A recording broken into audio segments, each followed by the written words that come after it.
Catus, Maximus here. I believe we got a Black & Decker 1172. So this is a 3/8, 1200 RPM, 3.5 amp Carpenters drill. Those 1200 RPM drills are double reduction. Of course, we can see that here with the, or maybe you can, maybe you can't. Double reduction gears, the motor and the chuck are going to spin the same direction. It's the little idler gear that spins in the opposite direction. This is from the 80s, and this Black & Decker heavy duty is not quite as heavy duty as, say, some other Black & Decker tools, particularly ones from the 70s. In this era, they also had a extra heavy duty, which was actually like the really good, on par with Milwaukee. This is still a little bit less. This is from the infamous, well, orange, gray, tan, green, black. All those Black & Decker metal gearbox, there's kind of a reckoning between the 70s and the 80s. Black & Decker sold a lot of home utility consumer grade drills, and so this was just a better version of one of those. People were familiar with those Black & Deckers from the 80s, are familiar with this handle shape, the reverse switch that is on the back of the handle, the small trigger. The electronics are small for the variable speed, and so this trigger, I believe, is the same that they're using in their consumer grade drills, and just isn't the best. It's really kind of jumpy.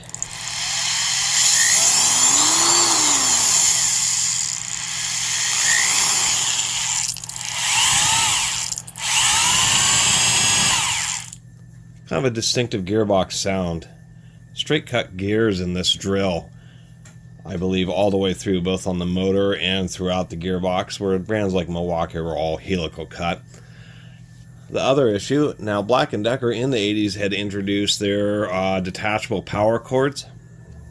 And then they had ones like this, which weren't detachable, but still had the same kind of odd shape. It's a proprietary strain relief, which has these tabs. And it's a real hassle to actually replace these power cords. I got this before for nostalgia purposes, because I really like those 1200 RPM drills. I don't know where my DeWalt or my Porter cable. I think I have a decent Craftsman. I have a few brands here. Probably paid too much. I actually didn't pay 20. It was 25% off today, so I paid 15 for it. But for in this condition, I mean, anybody at a garage sale who may have paid 15 bucks would have paid about what it's worth.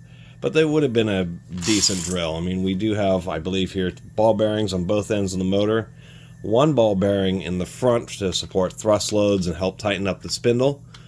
But it's going to be sleeve bearings for the idler gear and the back of the spindle. So it was a hybrid of three of the rolling surfaces or rotating surfaces were ball bearings or rolling bearings, and three of them were sleeve bearings. And so that's what kind of made this the less desirable, just because you had to hunt down special power cords with their special strain relief that's in there. The trigger switch that was really underrated for a more heavy-duty drill. And the fact that it wasn't 100% ball and needle bearing. So before I end up making a total fool of myself, let's take a quick look at that. Pull out these screws here. Pretty simple to service these. We only have 3 screws.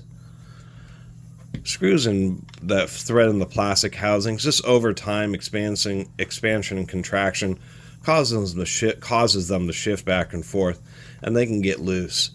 And you'll just put in a screwdriver and you'll get like a little turn out of it, and it's always surprising. These are no different. They weren't loose, but they certainly weren't tight.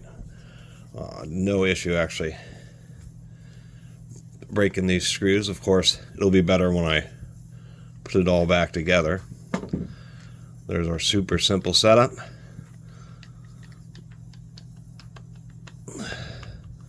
It is full metal here. We can see a metal diaphragm and metal front of the gearbox, which is nice.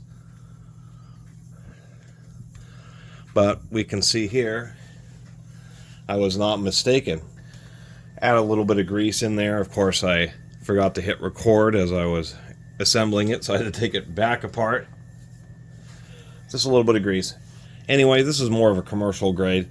Not really deserving when we do have a gasket in there. Do have alignment pegs so the diaphragm stays well aligned, so that does bode well for the gears lasting, but it was just not as heavy duty as like many other Black & Decker tools that people may be familiar with over the years, that really were heavy duty. This one was just, you know, I don't even know how to put it. It wasn't just, it was like weekend warrior grade.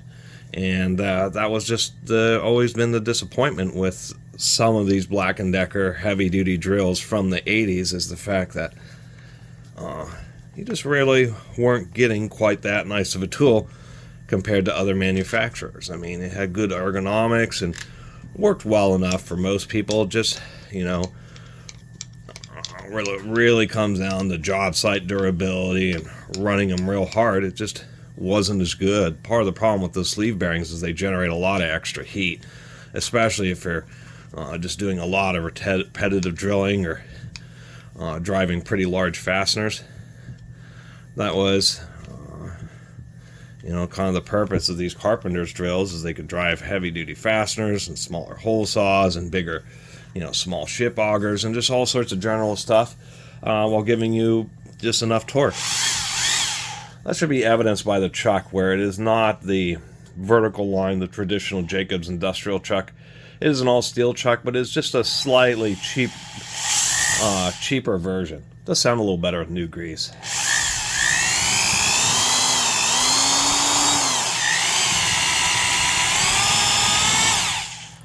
Anyway, helical cut gears generate less noise because they're on a bevel, an angle, and progressively engage.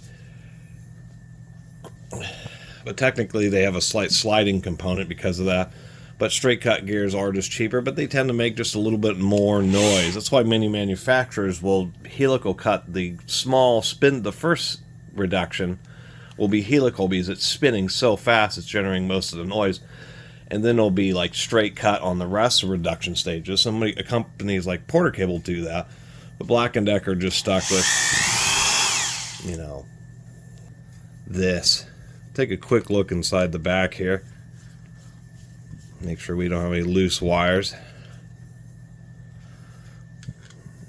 I mean, super easy to service. I think there may be a couple screws that hold in the field, but I think that would, I mean, literally make it so there's only 8 screws or something in this entire drill. 3 for the back, 3 for the gearbox.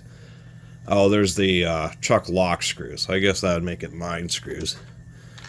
Fields like to rattle back and forth, so many times they actually are independently threaded and held into the motor housing. They aren't just pushed back. Some do just use the gearbox to push it back and hold it in place, but many manufacturers don't do that because fields are notorious for getting loose and then making buzzing and rattling sounds as you use the tool.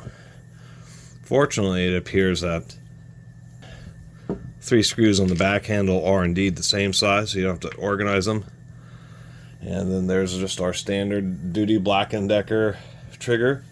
I don't know why there's all this silicone back there. Maybe get a little more light on the subject. We can see a pretty, I mean, the motor is okay. It's pretty decent. There's something we haven't seen in a while. That's an epoxy dipped field.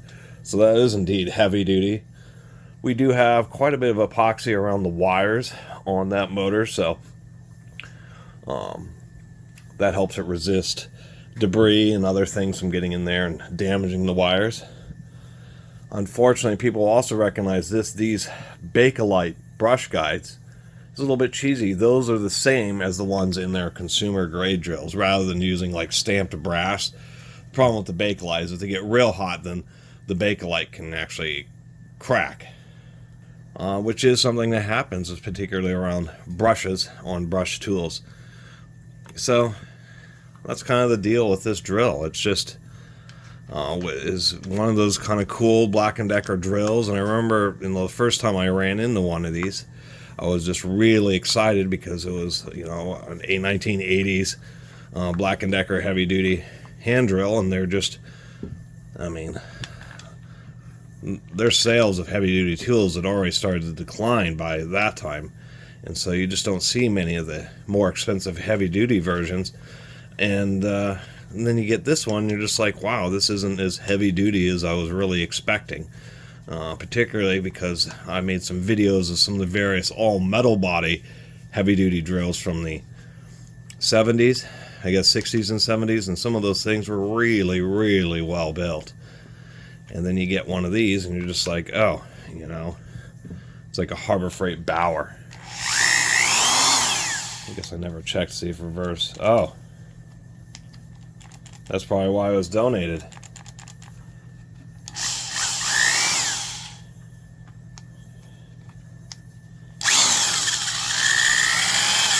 Now it works. It just hasn't been put in the reverse in so long that there was just some corrosion or oxidization.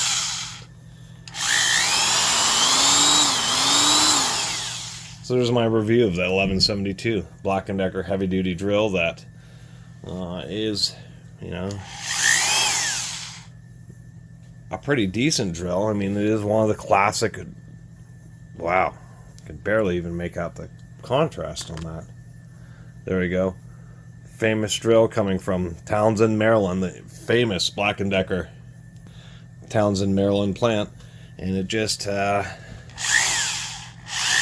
more of a, use that drill for 5 or 10 years or however long until it lasts, and throw away heavy duty drill rather than a Milwaukee or something, which will just, you always can get parts for and continue to keep running until the gears basically strip out.